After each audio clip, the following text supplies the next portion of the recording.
প্রিয় উপস্থিতি, নিঃসন্দেহে এটা একটি ঐতিহাসিক দালিলিক স্থিরচিত্র হতে যাচ্ছে। এর মধ্য দিয়ে আমরা গুম জীবনের 8 বছর একটা দালিলিক প্রমাণ নির্ভর একটা তথ্যপূর্ণ বিশ্লেষণ ধর্মী একটা রচনা যেমন পাবো, পাশাপাশি এটা আমাদের নেক্সট জেনারেশনের কাছে একটা ভিত্তি হিসেবে থাকবে যে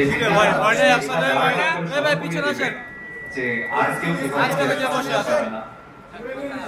আইনের শাসন প্রতিষ্ঠার জন্য অপরাধীদের বিচারের জন্য চেষ্টা চলছে। বিচার প্রক্রিয়া শুরু হয়েছে। আশা করব বাংলাদেশের জনগণ এবং যারা নিপীড়িত মানুষ বিচার পাবেন, অন্যায়ের পরিসমাপ্তি করবে। জুলাই ঘোষণা এবং জুলাই সনদের ভিত্তিতে বাংলাদেশ নতুন বাংলাদেশে রূপান্তরিত হবে। এই সংগ্রাম চলমান, এই লড়াই আগামী দিনের ভবিষ্যতের।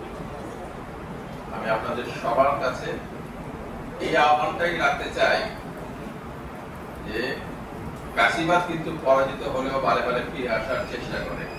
আমরা যেন তা একত্রিত ভাবে ঐক্যবদ্ধ ভাবে, আমাদের মধ্যে বিভিন্ন মতের পার্থক্য থাকতে পারে, কিন্তু সবাই একত্রিত হয়ে যেন ফ্যাসিবাদের প্রতিহত করার কাজটা জারি রাখতে পারি।